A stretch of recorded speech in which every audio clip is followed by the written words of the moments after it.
Very good, members. On Mayor's report, I wish I was actually given the state of the city this morning because there's so many exciting things, and I'm sure all of you have things to share. But the art parade will be at 2 p.m. starting here at Bagby on Saturday. The tour to Houston, Apache sponsor will be Sunday morning. And I could go on and on. Fleet Week's next week. We continue to prepare for FIFA. And the reason it would be great to have an official State of the City address is that last week it was widely circulated that we had the fastest major metropolitan economy, second only to Seattle. And I'm told by sources that we're only number 2 because Seattle completely shut down during COVID, and they're in a rebuilding process. But for our size and scope, is pretty significant. March was the best month ever for hotel occupancy in the city of Houston. This afternoon, I don't want to steal their thunder, but the Sports Authority will be making an announcement at 2 o'clock, which will transform Toyota's arena. $180 million. At no cost to Houston taxpayers. $95 million from the state, the rest of it from the Fertitta family. It will completely transform Toyota Arena.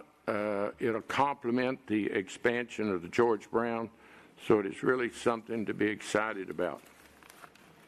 This morning, obviously, as we celebrate our growth, our jobs, and opportunity and inclusiveness across this great city, we have another important item that we have to discuss. Item 28, I would ask in a moment that it be called out of order. Since President Trump was elected, we've all had to face his agenda. I have over a year ago said I'm sorry that we have to deal with it. It basically is not a city responsibility.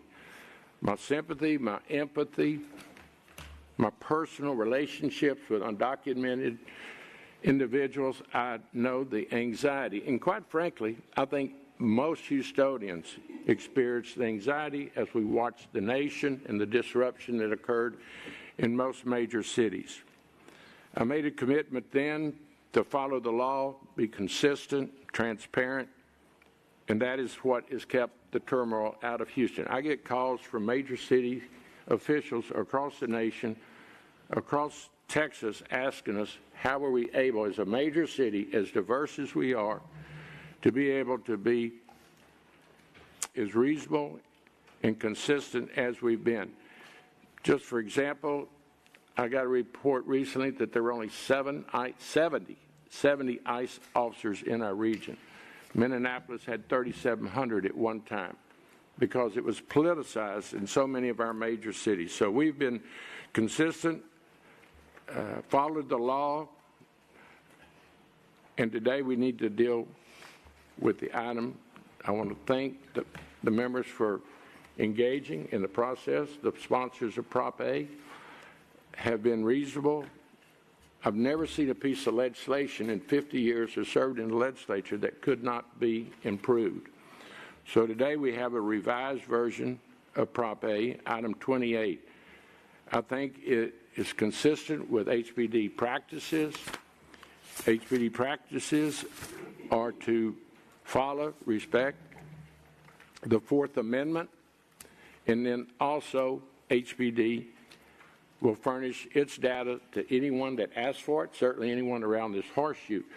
So I think the revised version is a ratification of the good policies that HPD is conducting. It's an emotional issue. People can disagree. I'm sorry that some of our witnesses and speakers have tried to politicize it, but that's one of our successes coming out of my office is we're not going to politicize something that's sensitive. We've traveled across Houston, certainly coffee with police last week in the East End, Denver Harbor Civic Club last night. People across the city appreciate the seriousness that we've handled this matter, and I'm just thankful that we live in Houston, Texas, And we're following the law, state and federal laws, and our ordinance will be consistent with that. With that said, I'll be glad to yield to anyone, but I really do want to thank the members for the process that's been followed, and I'm ready to have a healthy discussion. Councilman Salinas. Thank you, Mayor, and I'm glad to hear it sounds like you support the ordinance. As you know, more than 50 community organizations have urged us to take the action that we put forth on this Prop A.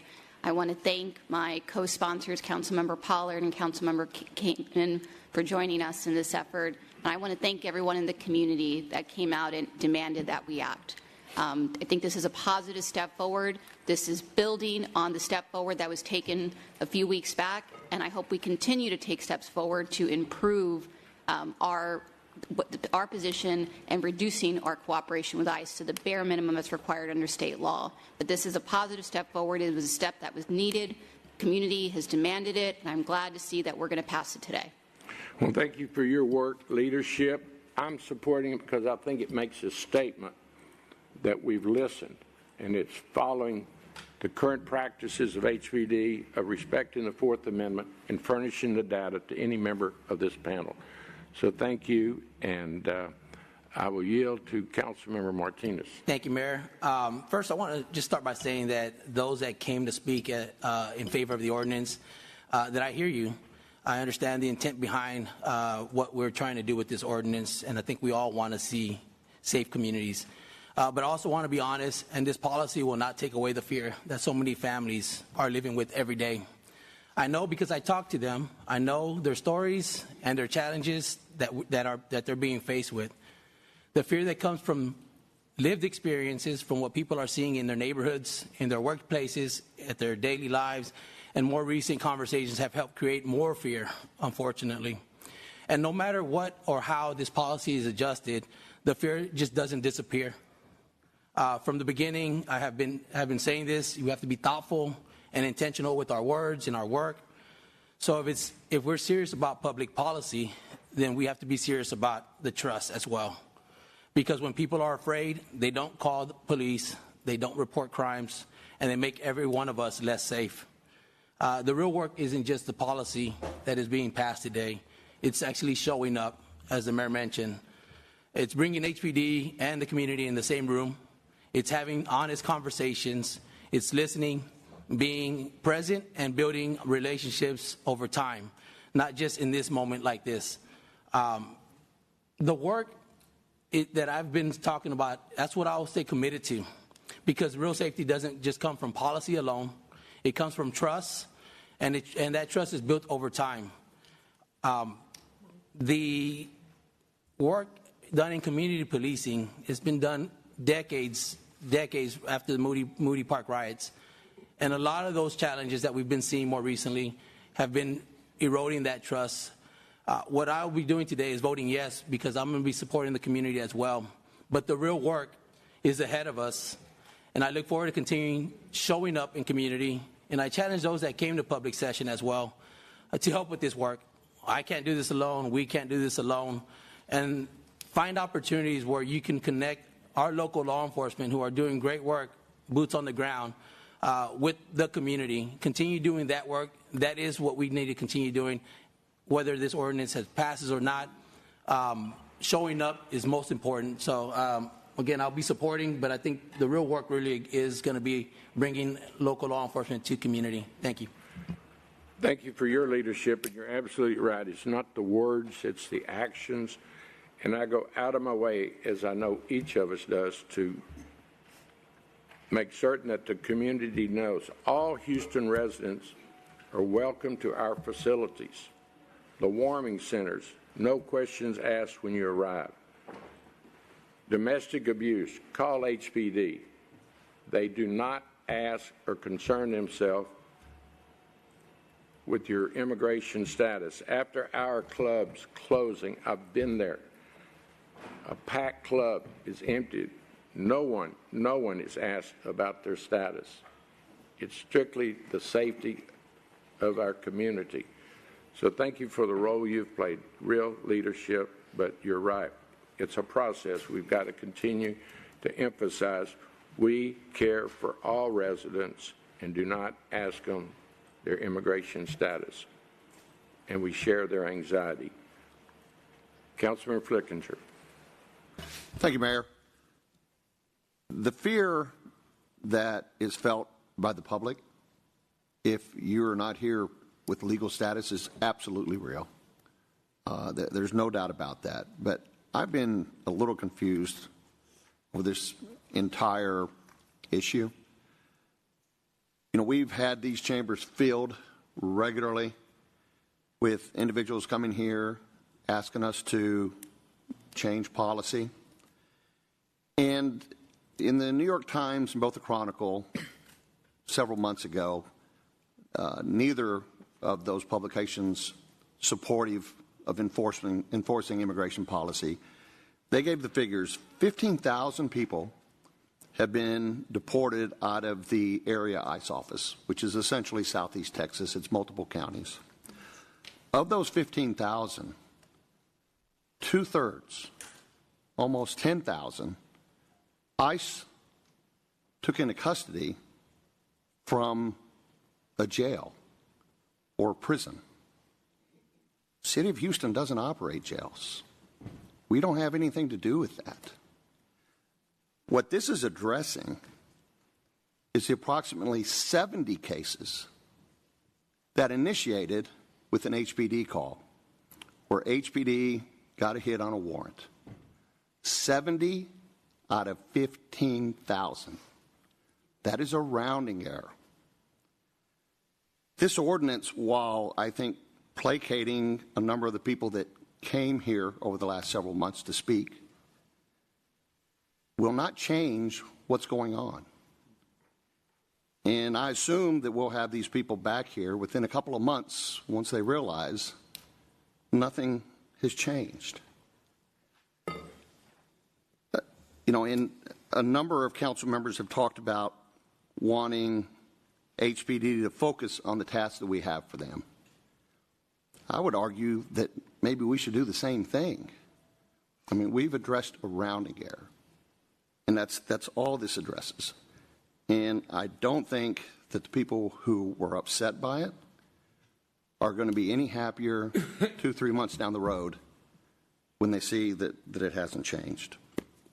Thank you. Thank you. In that region, and those numbers comes from Southeast Texas, Austin, San Antonio, Corpus, Victoria, and the western side of Louisiana. It was really misinformation that only increases the anxiety and the If I recall correctly, they called it Houston, which obviously it wasn't. It's because we have the international airport and there's detention facilities in Conroe, but Houston proper, as you've reflected, has been a very small number because it's not something that HPD concerns itself with. HPD enforces state and local laws. Councilmember Davis. Thank you, Mayor, and to my colleagues. I certainly want to make some comments regarding this ordinance, and let me begin by, first of all, elevating the fact that, in all respect to everyone in the horseshoe around this issue, and I know there are people that have their feelings and emotions in it. I can go from several different directions regarding it, but I just want to be on the record to say that my greatest concern when I ran for office, and there are some around this horseshoe who ran equally, and everybody was asked what was the biggest concern in Houston, it was crime. And Mayor, when you took office, you said one of your first priorities was crime. I don't see this issue other than the fact that because it is a public safety issue. And so my biggest concern is how do we, and I want to pinpoint the fact that Councilmember Joaquin, my friend, used the proper word trust. Now, I would open it up to say, how many of us on this chamber would raise their hand and say you don't trust HPD? We pay these men and women every day. Some have offered to give more to help them with crime. Now, Am I saying that every person they stop is a criminal? No. But their job is what we pay them to do. And it's a public safety issue. Now, everybody that come down and spoke, many people that expressed themselves, they have that right to do, and I protect that right. I wore the United States Army uniform to give everybody the right to protect the voice, which is their constitutional right. And if I had to do it again, I would do it again. But let me just say this. But when we hear things about an event, this is a movement. I've never, since I've been here at this council, I've never voted on a movement. I thought we were a body that votes based on ordinance on things that improve the city. But that bothers me because then it sends a message. That's my biggest concern. This sends a message to HPD, those men and women who get up every day and do what many of us dare not do. So with this, I trust HPD. I trust them for the job that they do, and I would hate that they would profile anybody based on their color or their language. Okay? So, but the truth of the matter is, if we can't trust them to abide by what their duties is, then don't call them when you get robbed. Don't call them when you have another issue. Where does the trust begin and where does it end? So I think that we've got to have a good conscious thought about how and what message do we send to the men and women who put their lives on the line each and every day. And I commend those who agreed to follow the ordinance. Hey, I could basically address the fact about Hispanic Latinos. I go home every day. So I grew up in the community. So let's say it for the record. Let's put it on the record so anybody don't think that it's me against anybody.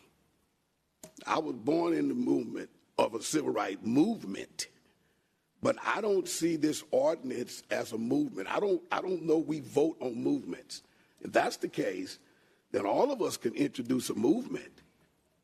And I don't think it would be betterment of the city. I think Houston is in a good spot. Marion, I commend the administration and this department. You know, we're not Minnesota. We're not Chicago. I know. And I ain't just saying it, verbalizing. I lived there. 4 years I lived in the city. So, but for the record, I just hope and pray that we take good consideration because I don't want this to be a Band-Aid on a shotgun wound.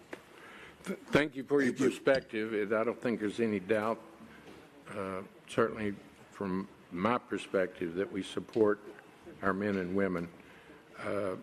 We've increased and graduated over 800 cadets since you and I took office.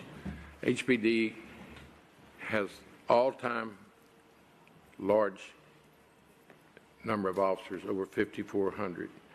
And I see this proposition as codifying their practices. The chief's directive will govern. And he's had excellent results from the model that we proposed almost a month ago. It's respecting the rights of citizens, allowing officers to do their job, and following the law, and that's what's expected. Councilmember Evans Shabazz. Thank you, Mayor. Certainly, you know, I talked about an ordinance, but I want to commend my colleagues, Salinas, Kamen, and Pollard, for being about the change. And we know that a lot of these stops and whatever, they are based on racial profiling. And that is wrong. I don't care if you're black, brown, Asian, whatever the case may be. That is wrong. Mayor, I've watched you juggle to try to keep the city protected. And having a conscience about what's going on with people that are being taken into ICE custody. But what I don't like is that you are not, council member, going to pit us against HPD. It's never been a question of whether we trust HPD. It is the outcome of HPD turning innocent citizens over to ICE. And that's what I can't get past. So I am, again, commending my colleagues for moving forward. And I just want to say, just to bring something else to the light that really disturbed me the other night, I was watching The Factor. To find out that illegal immigrants are doing honest work for people, and then at the end, when it's time to get paid, they are being told they are not going to get paid. We're going to call ICE, or they call ICE, is appalling. And I just want to say, if you are doing that, it is a special place in hell for you, because you are a thief and you have no moral fiber. So I am certainly going to support this. It's very hard to look in the face of Councilmember Salinas and not. But certainly to look in the faces of all of the innocent people that are taken into custody, we have an obligation to do something and not to just sit here in a horseshoe and talk about it. So I am thankful that you all were about it, and I will certainly support this ordinance. Thank you. Thank you. Councilmember Castillo.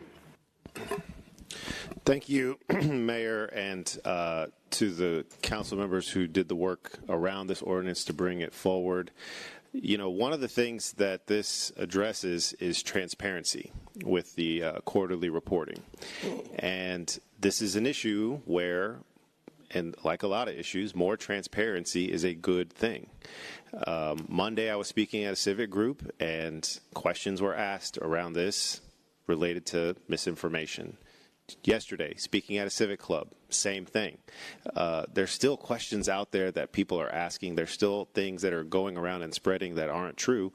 This helps provide more transparency, which we all talk about in a number of ways as a good thing. And so I am going to be supporting this item. I appreciate my colleagues for doing the work to get this here in front of us, because I do think it will help address something that will ultimately lead to building more trust and calming some of the fears, and that is an increased amount of transparency around a very complex issue. Thank you. Thank you. Councilman Ramirez. Thank you, Mayor. I move to take the item out of order and to allow the council members who sponsored this to lay it out. Second. Motion made and seconded. All in favor say yes. Those opposed, nay. Thank you. Did you want to be recognized, or you? I'll have remarks, but after it's been laid out, Your Honor. Okay, got it. Thank you. Councilman Peck. Then we'll get back to laying out. Yeah, let us call the item, and then we'll recognize the lead. Okay, Item 28 is an ordinance, just need a vote. Councilman Peck. No, Salinas. Vice Mayor Pro Tem. Oh, okay. Do you want to be recognized now, or would you like to hear from your colleagues? I'm happy to do the vote and then speak about the ordinance. Yeah, sure. And you'll get all the time you'd like. I was trying to give everyone an opportunity to Of course. If others want to speak beforehand, by all I think means. it's very valuable to hear from your colleagues. Of course. I don't mean to interrupt the conversation Yeah. if others want to speak. We were doing it right. Go ahead, Vice Mayor Pro Tem Peck. Thank you, Mayor. I want to begin by recognizing the importance of this issue and the concerns that have been raised. However, I think that the mayor's current policy requiring HPD to wait 30 minutes is sound, reasonable, and provides clear direction while balancing public safety and legal consequences. And taking away this guidance creates confusion and exposes the city of Houston to potential legal challenges. I am also concerned that this measure may create unintended risks to our public safety. Placing a national spotlight on Houston could lead to unsafe situations for both our community and law enforcement. For these reasons, I'm voting against this proposal. Public safety is my top priority. It has been and it continues to be. I remain committed to working with my colleagues on solutions that protect our community, uphold the law, and ensure Houston remains a safe place. Thank you. Thank you. Councilman Pollard. Thank you, Mayor, and good morning to everyone. A few comments. One, props to Councilmember Salinas for taking the lead on this. I I think it was necessary based on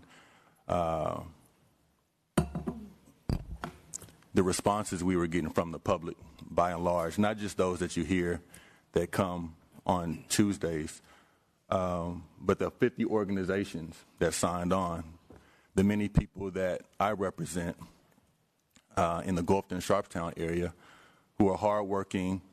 Some are undocumented, but contribute in a meaningful way to the city of Houston. It was important for us to listen to them. Our only responsibility on this horseshoe is to listen, to represent the voices of those that we represent. And this is the power of Proposition A. But for this measure that the voters put in place, this ordinance may not have come to this body. It was necessary that when we were seeing no real action on this issue, that we had to take the Proposition A route to get some real movement. The 30-minute policy that is currently on the books could be very well seen as unconstitutional. The Fourth Amendment, which speaks to unlawful search and seizures, it will be hard to make an argument that past a certain point of the reason for the stop, do you have justification for holding someone? The city attorney will tell you that. Other legal scholars will tell you that. And so we have something that is currently adopted that could be challenged. And the whole point of a lawfulness review is to go forward to make sure that things are proper, they don't violate or conflict with state law, and that's what this ordinance does. So any opposition to it after a lawfulness review, I don't see how you can get to that point. I think we also need to understand that we're the most diverse city in America, where 25% of our residents are foreign-born. And we have been known as an extremely welcoming city. You have to put policies in place to ensure that those residents who make our city great have the ability to thrive and succeed, regardless of status. I think the main public safety concern would be those who commit harm and who do danger in our communities. But if it is seen that a person who may be stopped for an offense and there's an administrative warrant for that person, and that person has no real criminal history, has no warrant signed by a judge for any criminal behavior, then it's safe to assume that this is one of the people who is in our city who may be undocumented that provide more benefit than not to our society. And none of us can be oblivious to the fact that there are thousands and thousands of people within the city of Houston without legal status that contribute in a meaningful way. Our city would not be who it is without them. The focus should be on criminals. When it comes to law enforcement, the focus should be on criminals, whether you're here legally or illegally. The focus should always be on those committing danger and harm to our community. And I support law enforcement in every effort to keep our community safe in that regard.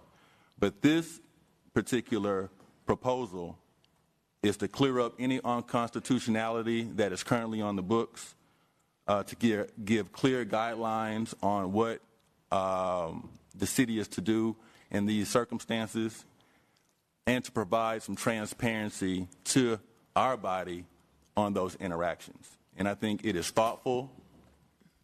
I think it is necessary. And I appreciate the opportunity to be a part of leading the charge. Thank you. Councilmember Ramirez. Thank you, Mayor. I support this measure because I believe it will make us all safer. Effective law enforcement requires that residents trust the police enough to report crimes. As a Harris County prosecutor for more than 30 years, I prosecuted countless murders, capital murders, and aggravated assault deadly weapon cases where immigrants were often necessary witnesses. I knew many were here illegally, but I needed their cooperation to keep violent criminals behind bars. Many were reluctant to come to court for fear they would be picked up. I had to convince them to trust that neither I nor anyone in court would call immigration authorities to come get them. I secured many convictions using their testimony. Never once did I call immigration authorities to turn them in. Every other prosecutor I knew did exactly the same thing. The immigrant community today, estimated at about 600,000 in Harris County alone, does not feel they can call HPD safely to report a crime without being held for ICE and deported. And when crimes go unreported, when people don't speak out for fear of being taken into custody, criminals go unpunished. I saw this firsthand. The current federal immigration dragnet and our HPD policy place our hardworking officers in an impossible position. Following policy, an officer called ICE on a battered woman who asked for protection, a woman stranded with her child at Houston Hobby Airport, a woman who flagged down an officer on Washington Avenue to report a crash, a woman whose car had caught fire on a freeway, and a man pulled over for a cracked windshield. Now, we can try all we want to convince the immigrant community that HPD has their back, but everyone knows that they're just a computer hit away from being deported. As a result, immigrants don't cooperate with police. Victims suffer in silence. Crimes go unreported, and our city is left safe. According to DA Sean Tier, as of December of last year, nearly a dozen criminal cases, including sexual assaults of children, were harmed because victims and witnesses were either deported or refused to participate because of their status. The question for this council is, do we want to have the most effective police force possible to enforce serious state crimes and city ordinances, one the immigrant community trusts, or do we want a deportation force that enforces federal rule violations? Because you can't have both. I know which one I want. Let me address some of the misinformation surrounding this proposal. It does not, repeat, does not prohibit communication between HPD and ICE. It does not create a sanctuary city. It does not allow criminals to go free. Immigrants who commit a Class B misdemeanor or above, or who have an outstanding criminal warrant, will still go to jail just like always. Some believe that undocumented immigrants are committing a crime just by being here. That's not true. In Arizona versus United States, the U.S. Supreme Court said, as a general rule, it is not a crime for a removable alien to remain present in the United States. That's why in February of last year, for the first time ever, ICE dumped more than 700,000 administrative warrants into the system alleging rule violations, not crimes. Anytime ICE wants to file an actual criminal warrant on an actual immigrant criminal, all they have to do is swear out an affidavit stating probable cause for a federal crime, take it to a real judge, and get them to sign it. This proposal does nothing to change that. This proposal does nothing more than tell our police department to follow the Fourth Amendment. The operative language in this proposal was lifted almost word for word straight out of a U.S. Supreme Court case. That's why our city attorney has said it is lawful, because it follows the Constitution. To the extent this issue has become about partisan politics, that is regrettable. These are nonpartisan positions we hold. The decisions we make as Houston City Council members should be about what's best for Houston residents. This shouldn't be about politics or fixing failed federal immigration policies. It's about sound local public policy. If I thought for a minute that it would make us less safe, I wouldn't support it. But our job is to give the hardworking men and women of HPD the tools they need to enforce state laws and city ordinances. I urge my colleagues to vote yes. Councilman Kamen. Councilmember Ramirez took a lot of what I wanted to say. First, colleagues, I want to thank Councilmember Salinas for her leadership, for coming in, hitting the ground running, and doing her due diligence in a highly professional way. And I want to thank Councilmember Pollard for joining as well. I also want to recognize councilmembers like Councilmember Jackson, Councilmember Evan Shabazz, who have had the energy and involvement on this issue of justice and public safety throughout our time on council. So I want to recognize just the collaborative nature of all of this.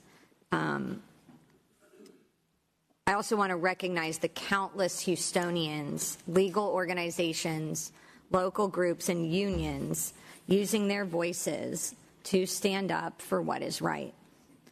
And while I could not disagree more with the legal department's determination on a portion of our proposal, specifically relating to giving police discretion, a discretion that they use every single day, despite that, it is imperative that we take action today. And I want to be very clear that there is more that must be done.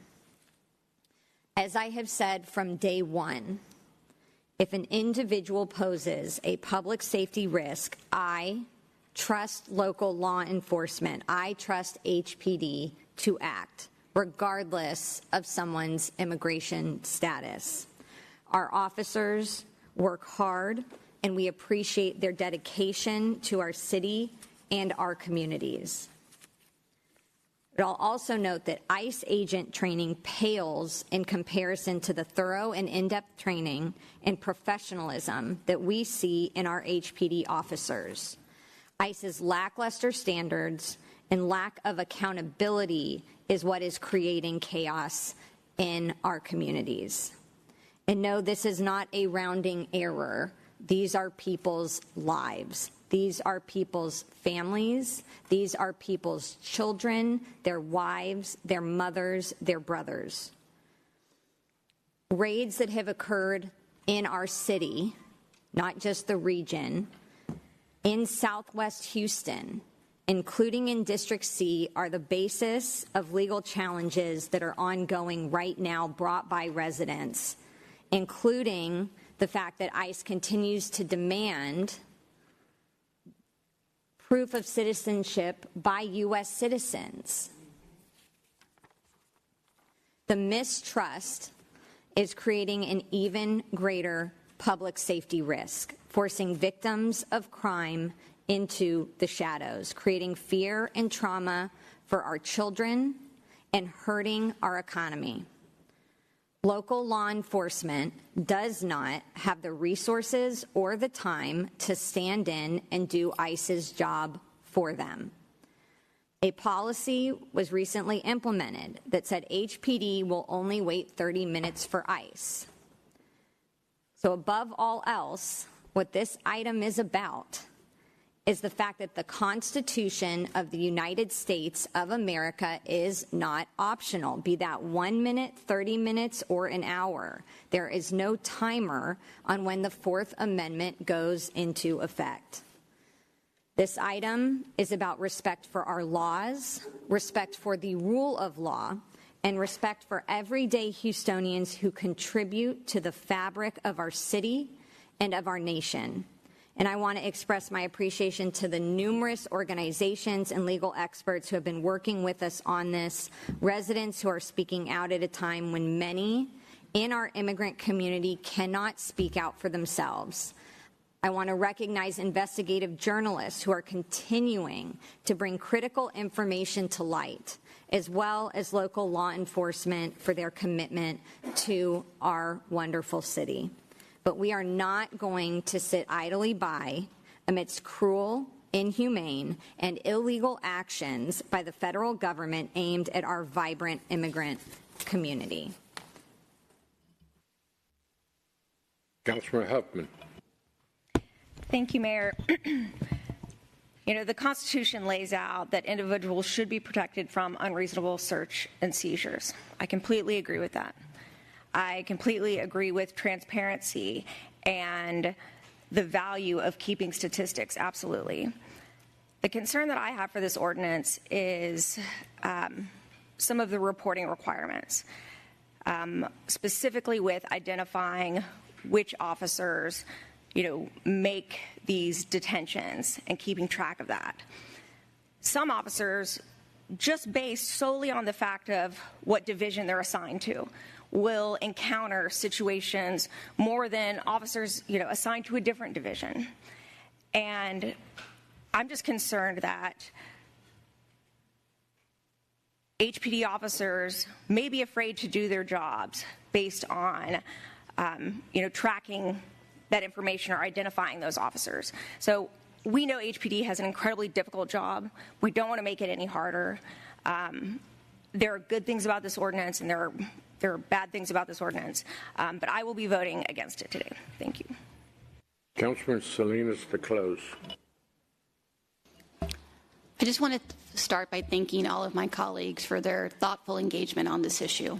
I know it's taken time, and I really appreciate it. I appreciate the conversations we've had and the opportunity to bring this issue forward. Briefly, to respond to your concern, Councilmember Huffman, we are not asking for any publicly reported information beyond what already exists. There is currently a path portal where any Houston resident can look up an officer based on an anonymized ID. This ordinance would have that same anonymized ID reporting, so there is no concern about the disclosure of a particular HPD official to the public. It is just the same tracking we use through the path portal for a number of other items that are currently tracked by HPD. But I want to also echo Councilmember Kamen's concerns, and I strongly agree this is not the end of this issue. We need to continue the fight. I am committed to continuing the fight and working with legal organizations to push back on the city attorney's opinion. But today we have the opportunity to take a meaningful step forward. And I'm grateful for the support that I'm hearing around the horseshoe. And I say let's have a vote. Thank you. Anyone else? Roll call. For sure. Mr. Secretary, call the roll. Mayor Whitmire? Yes. Councilmember Peck? No. Councilmember Jackson? Yes. Councilmember Kamen? Yes. Councilmember Evans Shabazz? Yes. Councilmember Fillinger? No. Councilmember Thomas? Yes. Councilmember Huffman? No. Councilmember Castillo? Yes. Councilmember Martinez? Yes. Councilmember Pollard? Yes. Councilmember Castex Tatum? Yes. Councilmember Ramirez? Yes. Councilmember Davis? Councilmember Carter? No. Councilmember Salinas? Yes. And Councilmember Alcorn? Yes.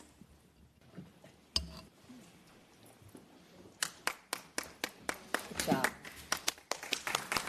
Vote being 12 ayes, 5 noes, passes. Councilmember Kamen for comments after. Councilman Kamen? Thank you, Mayor, and thank you, colleagues, for the vote and for the discussion. And I'm not going to be here, so I would like to lay out for all of you and for the public pertaining to what Councilmember Salinas said about the work that needs to continue and my deep concerns and objections to City Legal's flawed and unsound opinion that restricts council action. The City Legal Department has prohibited a key component of this ordinance from moving forward today. And I want to be clear that what was passed is a step forward and needed to happen. But the proposal that was restricted would give local law enforcement discretion when contacting ICE for administrative warrants, which are civil, non-criminal requests. The debate that is happening around this horseshoe is a result of SB 4, which passed the state legislature in 2017. So this is not a new debate. But as passed, the focus was on detainer requests and ensuring cities do not prohibit local law enforcement from inquiring about someone's immigration status. And the legislative record of intent says just that. But the tactics, the blatant disregard for constitutional protections, for respect of schools and hospitals, the racial profiling and improper treatment of Americans, the mass detention of individuals, both citizens and non-citizens alike, which is beginning to run parallel to the grim numbers of mass detentions during Japanese internment, compels us to act in defense of our communities and our local public safety resources. We are in an unprecedented time in our nation's history, and what we choose to do in the face of this matters.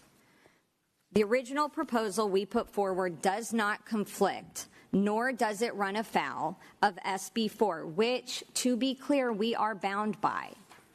SB 4 says a locality cannot prohibit local law enforcement from adopting, enforcing, or endorsing a policy that prohibits or discourages the enforcement of immigration laws. And the key words here are prohibit and discourage. Discretion is something our officers use every single day. Discretion is not prohibition. Discretion does not materially limit or discourage. There is nothing in the plain language that we put forward that conflicts with SB 4. And there is no plausible interpretation that it does. Far too many Houstonians' lives are being destroyed right now for me to not point out how unsound the department's reasoning is. ICE's blatant disregard for the rule of law, the disregard of federal court orders, and disregard for standard best practices has put local law enforcement in a position that many of them do not want to be in, nor should they be in. It not only sows misfear and mistrust and forces victims into the shadows, it strains police resources and time. Our local law enforcement is not the enemy. They are here to keep us safe, and they do so with limited resources that are being stretched too thin because of what ICE has done in co-opting the systems that local law enforcement relies on. Again, we all know this around this horseshoe. We do not have the resources to step into the role of federal customs and immigration enforcement, and that is not the job of local police. The Fifth Circuit itself has said a city policy cannot violate SB 4 if it's an immigration-neutral policy about resource allocation, and the policy does not materially limit immigration law enforcement if it prohibits actions that the locality already lacks the power to lawfully perform. At the time SB 4 was passed, ICE had not dumped 700,000 administrative warrants into the NCIC TCIC system. What we're talking about are not holds or criminal warrants that local law enforcement are permitted to act upon.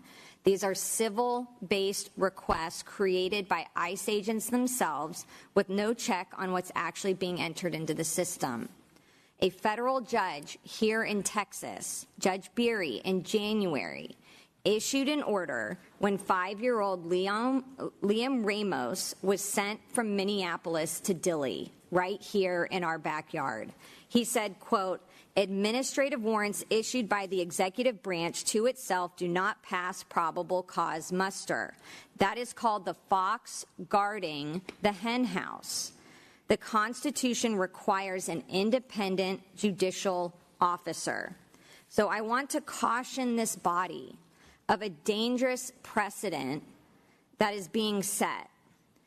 Council must not relinquish its authority on this or any other matter that may arise in the future.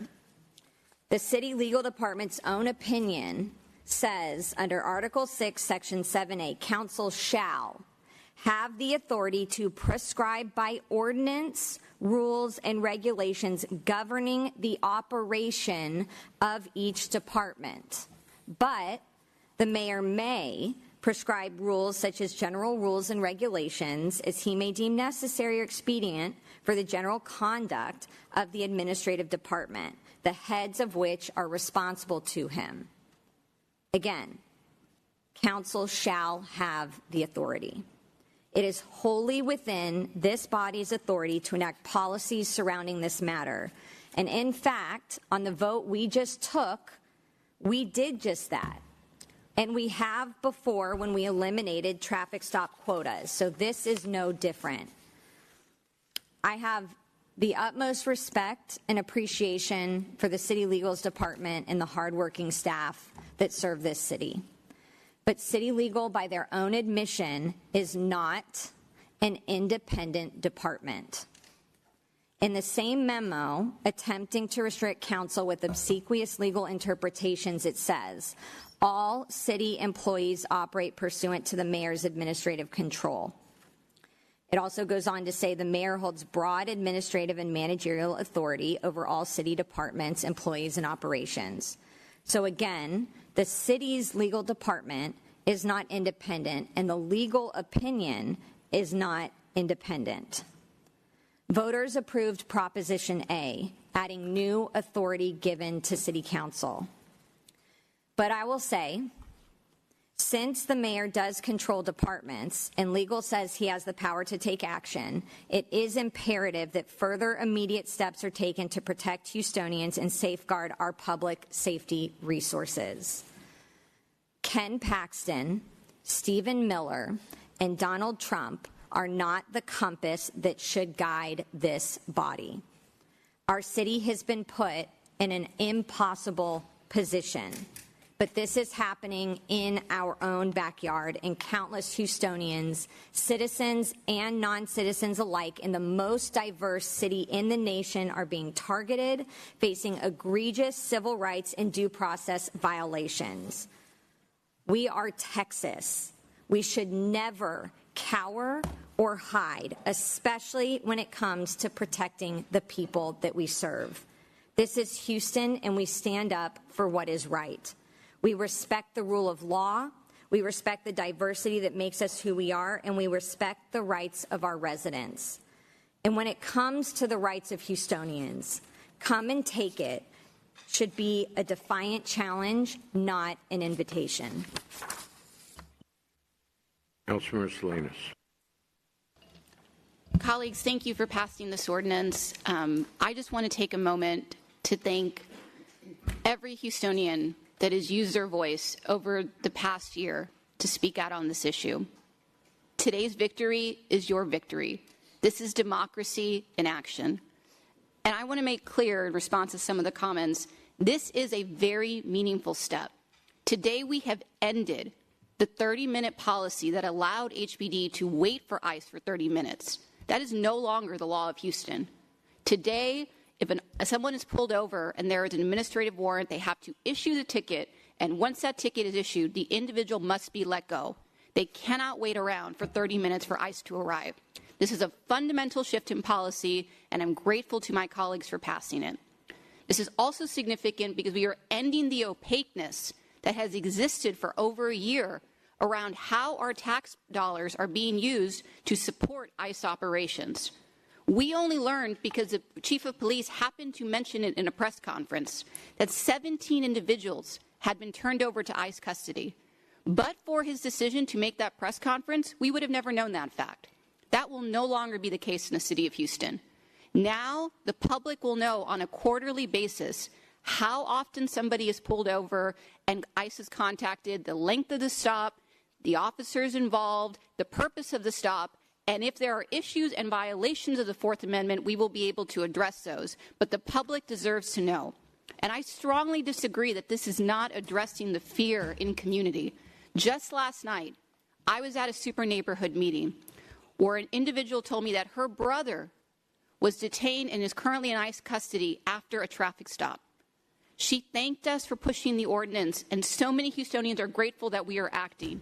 Many of you are right. We cannot change federal immigration policy, but we can control how HPD supports that policy. And today we took a step in the right direction to do closer to the bare minimum that's required under state law.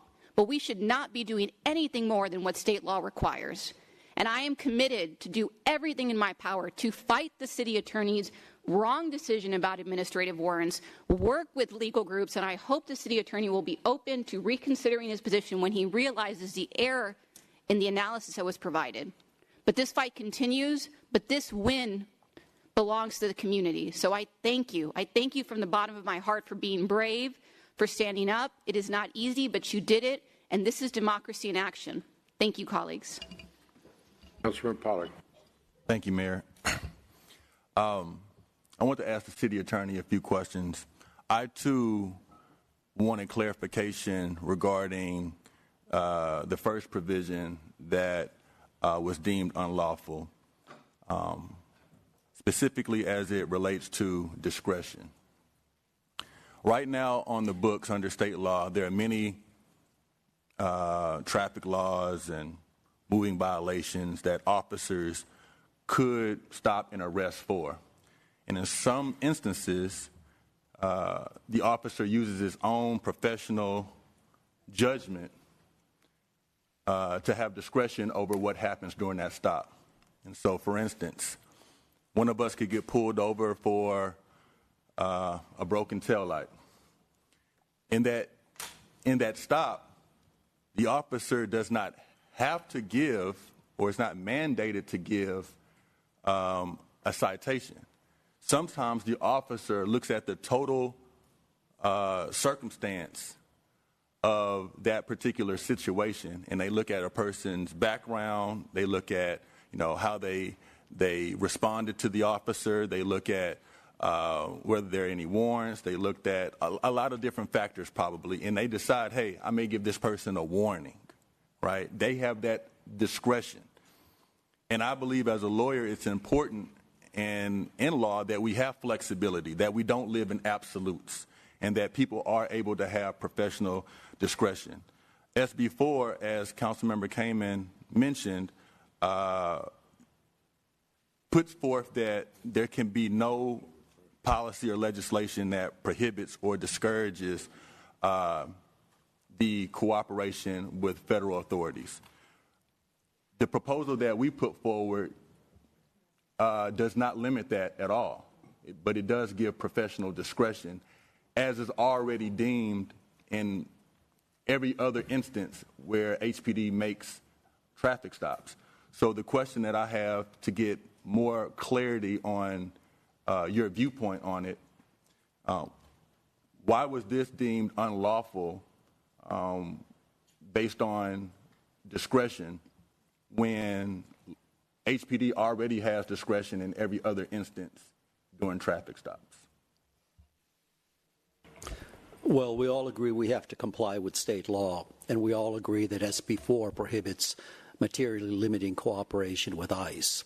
I think the legal question is, when an officer accesses the FBI system and gets an image that says, please call ICE at this number, is that simple request, giving an officer discretion not to comply with it, materially limiting cooperation with ICE? My opinion is that it is materially limiting it. If the ICE agent follows up with another question, transfer him to Chambers County to a detention center there, or hold them for 6 hours, then I would say it's not a reasonable and necessary request, which is the standard. So that's what my opinion is based on.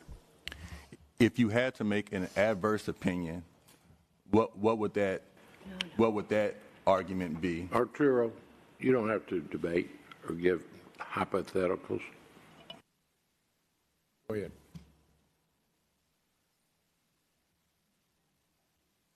If you were to make a reverse argument, what would that argument be? All class. I really haven't considered that. I'm not sure what it would be. I used my best judgment in terms of what I thought was the proper legal advice is. Thank you. Flickinger. Councilmember Flickinger. Thank you, Mayor. Just wanted to give a little context around administrative warrants. Obviously, they've been talked about very derisively. When someone enters the country and claims asylum, they're given a court date for an immigration court. If they do not show up, an administrative warrant is issued as final orders for their removal. With 10 million people coming during the last administration, and the vast majority of them claiming asylum, and the asylum laws in this country are very specific. Economic asylum is not a reason for asylum. The United States does not recognize that as a reason to grant asylum. And that is why they've had so many cases where they have not shown up in court.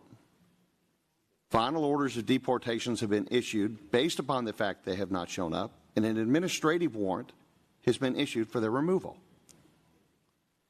There is no reason for those administrative warrants not to be enforced.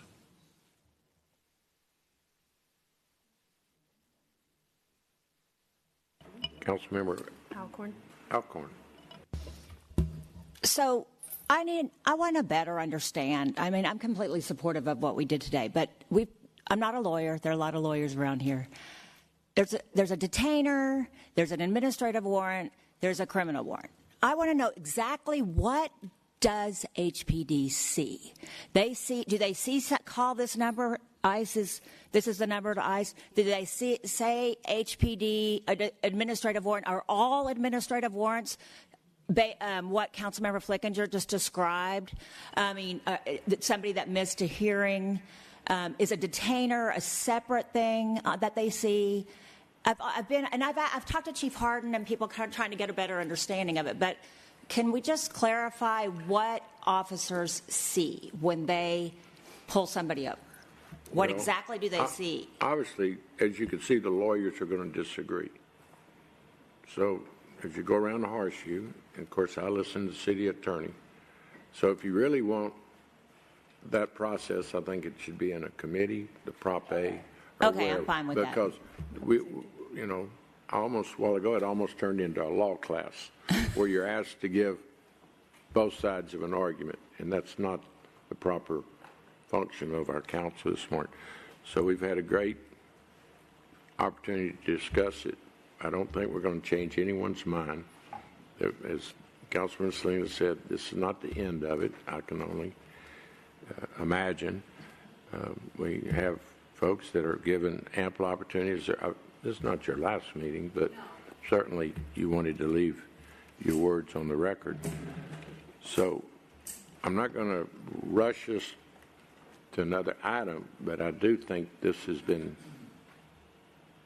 very transparent. Everyone's been heard, and I'm not going to cut it off, but I wish we'd also recognize it's a council meeting. We have actually voted. So you have plenty of opportunity after this to continue the dialogue. And I'm certainly, the lawyers will be glad to give you their opinion because some of them get paid a lot of money for it. Councilor Kamen. Thank you. I'm happy to defer to Councilmember Salinas for. Mayor, given the incredible interest of our colleagues, I'd ask that you agree to hold a hearing on this issue where council can hear from not only the city attorney but legal experts on the issue, hear the merits, the arguments for and against the additional provision, and then following that hearing, council can take a vote on whether it wants to proceed with that item on the agenda. Advisement. Thank you. Councilmember. Can you get back to us this week on whether you'll agree to such a hearing? Okay. Councilman Kamen. But Mayor, I'm asking you, will you please get back to us this week on whether you'll agree? I've told you my answer. I'm going to take it under advisement. Well, I respectfully ask that we hold the hearing. I think council would strongly agree. Councilman Kamen. Thank you, Mayor. And given we're going to continue, again, a very robust conversation on the different types of warrants, the fact that even those legally following the procedures of asylum and then showing up for court and being arrested literally at the courthouse here in Houston, overarching concern that I have raised, which again I think will go far beyond after I'm no longer sitting in this chair, is we have rules that have been implemented that if the city legal department deems something not legal to be brought forward on the agenda, it is not permitted to come forward. And respectfully, those legal opinions are not independent legal opinions by an independent department. So what this council, whether it be this issue, which I hope it will be taken up under, or issues in the future, whether or not we are bound by a non-independent department's legal opinion on something, or whether council deems that something is permissible to be brought to agenda. And I wholly agree that a rigorous review of items needs to be put forward in order for something to come to agenda. Vetting must occur. That is how a good process works.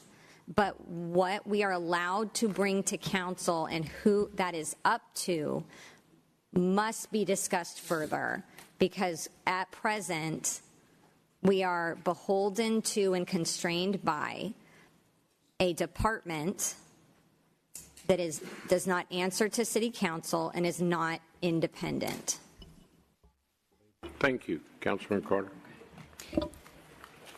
Well, with respect to my colleagues around the horseshoe, we're talking about trust in law enforcement, and sitting around this horseshoe listening, we are in fact the ones who are instilling in the community the lack of trust in law enforcement. I mean, we're debating what law enforcement does and doesn't do and how they can handle and how they shouldn't.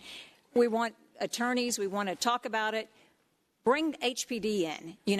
A few weeks back when the press conference was held and Chief Diaz committed to the officers and the 30 minutes in this, that was enough. That seemed like enough. HPD was in favor. They felt that gave them the opportunity to do their jobs.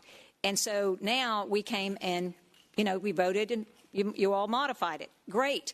How much more modification do we take before we take HPD's word and try to uphold our trust and our commitment to support law enforcement? I mean, right here around this horseshoe, we're putting HPD out there and then saying, well, we don't trust what they're doing either. That's what it sounds like to the community. I support law enforcement 110%. Public safety is not a talking point for me. I support HPD. They're trained professionals. Allow them to do their jobs. And we talk about the immigrant community. We had a whole room full of immigrants yesterday. They all seem fine. You look at the Asian community in J City. Go talk to them. How many of their organizations came forth and spoke? Yesterday one of them says, well, one of the members said, yeah, people are concerned whether they need to carry their passport. Well, the fact is they have a passport. And Councilmember Kamen, with respect, I listen to you, and it may be comical what I'm saying, and I appreciate the humor in it, but, there is the other side to it, and I'm sorry you disagree, but we are breaking down community trust as we debate HPD's authority or lack thereof. Thank you. And I'll add one other aspect of all the discussion is the legislature's watching. So if you don't think Councilman Kamen and Salinas and all of us, there's a House and a Senate that are preparing legislation as we talk. So all I can say is be prepared. Councilman Pollard. Thank you, Mayor. I do want to clarify, based on Councilmember Carter's statement, that after that press conference for a 30-minute new policy for how to detain or give orders to HPD when these issues arise, that could be deemed unconstitutional. Our job here is lawmakers. We're policy makers, right? Every department around the city of Houston follows the ordinances that we put forth. So people elect us to put in the parameters on what others are to follow. That 30-minute policy is unconstitutional. Since it is unconstitutional, or we believe that it is, we had to bring an ordinance forward to ensure that we weren't in violation of the Fourth Amendment. And we don't want our officers to be in violation of the Fourth Amendment either. But with a 30-minute policy, it could be deemed that they are. So it's important that our function here ensures that city employees are protected based on the ordinances and policies that we put forth for them, because they have to abide by those. We don't want to put them forward and set them up for failure based on policy that violates the Fourth Amendment. And that's why when it went through a legal review, the city attorney's office came back and said that this is lawful to go about it this way, and that it could be deemed unconstitutional based on what was put forth before. Councilmember Evans. I'm not done. So to clarify, I want us to really understand what was done today. Today was to ensure that there was real guidelines and clarity over what HPD is afforded to do, and to ensure that they're not doing anything that is unconstitutional, which does then build trust between law enforcement and the communities they serve. And it fulfills our obligation to ensure that we put forth policies that are not unconstitutional. So I think this was a great step in the right direction, and the power of Proposition A was shown to be effective in this regard. Thank you very much. Councilman Evans Shabazz. Thank you, Mayor. I guess what I am still disturbed about is these comments about how everybody that voted for does not trust HPD. I have a real problem with that, because I certainly trust HPD. Nobody up here wants criminals on the street, legal or illegal.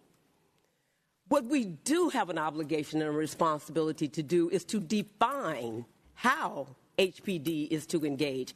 I think they would appreciate that. I just can't really believe that they want to do anything that violates the law either. But certainly, I just don't like the idea. I trust HPD. I think we all do. But they are not immigration officers. And they do have a lot on their plates that they need to do to keep us safe. So I'm just going to be clear. And I think that I am expressing the sentiments of the council members here that voted. We do trust HPD. But we need them to know the parameters so that they will know that they are operating within the law. So, thank you. Councilman Flickinger. Got a question for the city attorney. HPD occasionally makes stops where they suspect that there's drugs in a vehicle. If they wait and have a drug dog come out and it takes half an hour, is that legal for them to do that? If they have reasonable suspicion for the stop, they can continue until they finish their investigation. Thank you. Kamen. I think Councilmember Flickinger just proved my point. When there is a lawful stop based on what is in the parameters of local law enforcement's responsibility, they are able to legally make that stop. Once that legal stop has concluded, there is no grounds under which law enforcement can continue to detain an individual based on the protections of the Constitution of the United States. So again, I think we keep going back and forth. And Councilmember Carter, it's not laughable. These are people's lives. This is very serious. What you see is frustration when we say, oh, well, everybody has a passport or everybody has an ID, when I have literally worked with clients who are U.S. citizens who did not have the proper documentation to obtain of ID because the laws in the state of Texas are so restrictive. They could not afford the costs. They could not obtain the documents. So when we are talking about real people in real lives, no, it is not just a headline or a quip or, oh, this is just politics and political posturing. These are families, and we have all spoken with them. And we have also not spoken with many of them because they are too afraid to come forward. And when the city of Houston in the past has made clear guidelines, this is what you can expect from the city of Houston. This is what we stand for. This is how we stand strong with public safety and law enforcement. And here is what we are not going to do. That provides clarity and that builds trust. So again, I don't want to keep rehashing this. I appreciate that there's going to be an additional robust dialogue. I want to thank everybody for not only their perspectives, but having, Mayor, a very real conversation about something that matters to millions of people. And I know we have a long agenda to get to, but I do want to make sure it's very clear that these are people's lives we are talking about. Councilman Martinez. Thank you, Mayor. I just, again, the conversation is great. It should have happened a long time ago. The work is still needing to be done. This is not going to erase fear. I'm going to be just quite frank with everybody. I'm talking to folks. I've talked to people around this horseshoe, and my question to them, once this passes, will it erase fear? The answer is no. The work is showing up. The work is going and taking HPD and having these conversations. Community policing, showing up, doing that work is what's going to address this issue of fear. And so the more that we can belabor this fight and whatnot, nothing's going to change until we, as leaders around this horseshoe, do that work. I just want to stress to my colleagues, the more that you can have this coffee with police, the more you can have, invite folks to the pit meetings. We created a whole Café con Policía for folks that were not comfortable at a pit meeting because it was in English. Now it's in Spanish. Keep showing up. That is the work. Everything else, to me, is going to be noise until you show up with community and HPD and say, here's the bridge, let's talk, and let's have an honest conversation. So we can continue to belabor this, but at the end of the day, if you don't show up, that is going to be the detriment to how Houston becomes more and more unsafe because people will not call. People are not calling. That's it. Please go to the consent agenda, Mr. Secretary.